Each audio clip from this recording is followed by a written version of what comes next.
En 2024, l'Église adventiste du 7e jour a commémoré le 150e anniversaire de J.N. Andrews, le premier missionnaire adventiste officiel qui a débarqué ici en Suisse pour partager le message adventiste. J'utilise le mot « commémorer » car il n'y avait vraiment rien à célébrer.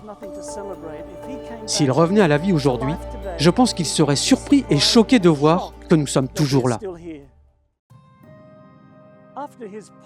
Après son travail missionnaire pionnier, l'Église adventiste a connu un âge d'or. Les missionnaires ont commencé à parcourir le globe, apportant la bonne nouvelle de Jésus partout où ils allaient. Mais vous savez, un peu plus de 100 ans plus tard, les dirigeants de l'Église se sont réunis pour prier ensemble, pour planifier ensemble. Et ils ont sorti la carte du monde. C'était dans les années 1980. Et ils ont vu certaines régions du monde où l'Église adventiste était forte, d'autres où elle était relativement faible, et d'autres encore où elle n'existait tout simplement pas. C'est ainsi qu'est née la Mission mondiale. C'est lors de la session de la conférence générale à Indianapolis en 1990 que la Mission mondiale a été officiellement votée par l'Église mondiale. Ce vote a été révolutionnaire, car pour la première fois, nous avons commencé à penser non seulement en termes de géographie dans notre mission, mais aussi en termes de groupe de personnes. Nous avons commencé à penser non seulement aux chrétiens, mais aussi aux personnes d'autres religions du monde. L'accent était mis à 100% sur la création de nouveaux groupes de croyants, l'implantation d'églises en suivant la méthode de ministère du Christ.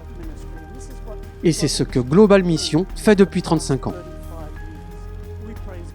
Nous louons Dieu pour les choses merveilleuses qui se sont produites depuis le début de Global Mission. Des milliers de nouveaux groupes ont été implantés. De nombreux nouveaux groupes ethniques ont été touchés. Et nous avons également pénétré des pays entièrement nouveaux.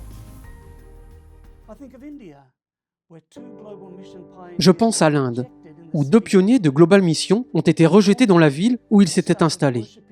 Sans se décourager, ils ont créé des groupes de prière dans 2 villes voisines.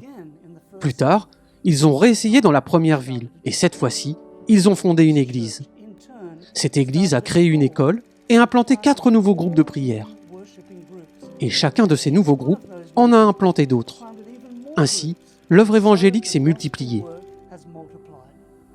Et nous voyons cela se produire partout dans le monde. Depuis le début de la mission mondiale, près de 128 000 nouvelles églises et communautés ont été créées. Ce ne sont pas seulement des statistiques sur une page. Ce sont des hommes et des femmes, des garçons et des filles, des familles, des millions de personnes qui ont trouvé l'espoir en Jésus-Christ.